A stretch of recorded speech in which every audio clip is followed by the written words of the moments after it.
One day after the deadly attack on the U.S. naval base on Pearl Harbor, Franklin Delano Roosevelt stood before a joint session of Congress and famously proclaimed December 7th, 1941, a date which would live in infamy. While the Japanese sneak attack drew a swift response from the U.S., what was unknown at the time were the actions of a little-known Treasury Department official named Harry Dexter White. A communist sympathizer, White stood at the center of a conspiracy that may have helped draw America into the most costly war in human history. Codenamed Operation Snow, it's a story of betrayal and international intrigue, and it's the topic of tonight's Real History.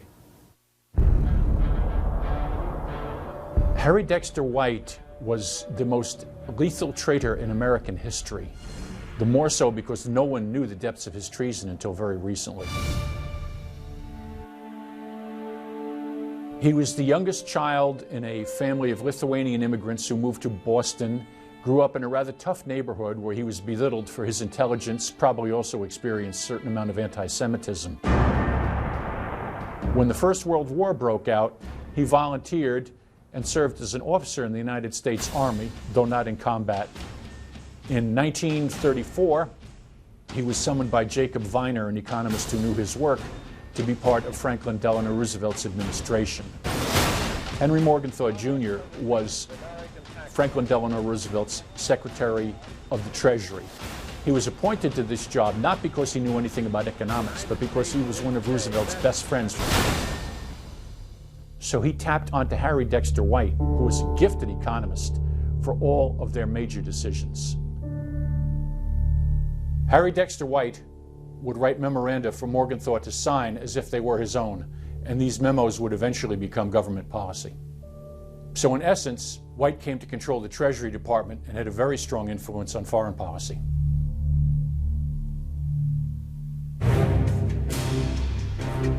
In 1941, the Hitler-Stalin Pact was crumbling around the edges. The Soviets begin to panic that the Germans are about to invade them. Meanwhile, in Asia, the Japanese are the major anti-communist power, and they begin to threaten Russian territory in Siberia and Mongolia. The Soviets were now threatened on two fronts. So they asked Vitaly Pavlov, a Soviet agent stationed in the United States, to meet with Harry Dexter White and ask him to provoke a war between the United States and Japan, so they would not have to fight the Japanese themselves.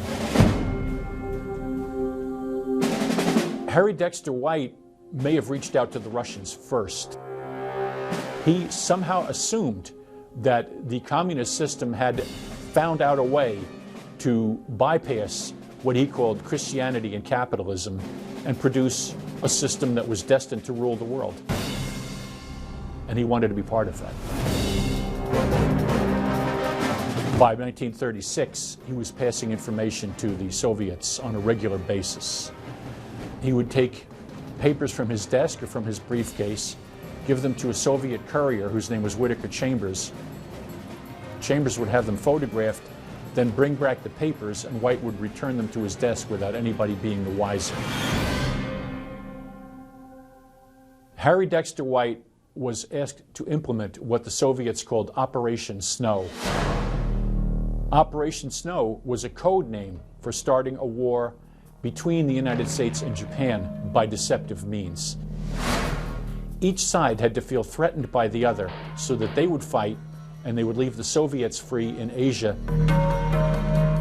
He writes a memo that threatens Japanese sovereignty and is insulting at the same time and makes it seem as if the United States were about to attack Japan. When the Japanese Emperor Hirohito and his cabinet received the memo, they said that the Americans meant war. They knew they had no chance against America, so they decided to strike first and hope for a negotiated peace.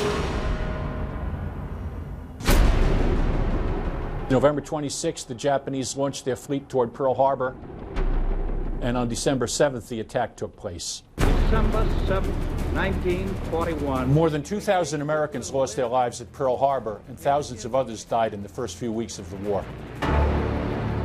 White was able to start a war between the Japanese and the United States that neither country wanted, that the United States wasn't ready for, and that the Japanese knew they couldn't possibly win.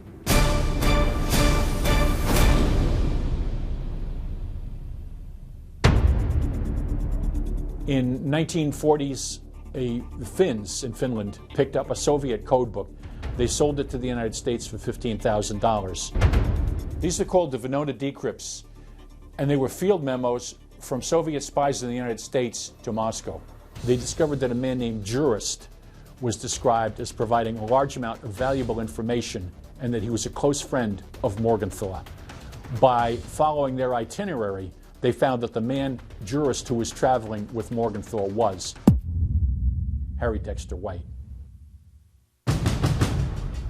Well, White was mortified, and he actually demanded a hearing before the House Un-American Activities Committee to clear his name. In fact, he wound up virtually incriminating himself instead.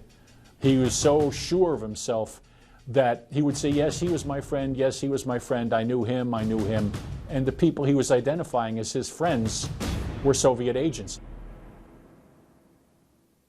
He even knew about a dark room in one man's basement where state secrets had been photographed and passed to the Russians. The hearings were a disaster for White. He took a train back to his farm in New England, and on the way back, he ingested a large amount of digitalis, which he was taking as a remedy for heart problems. Digitalis in large amounts is fatal. White died 3 days later.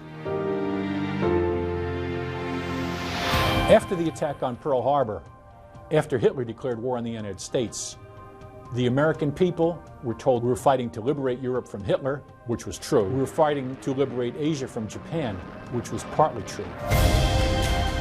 But the fact that we were breaking up the Japanese Empire meant that somebody was going to have to protect Asia from communism.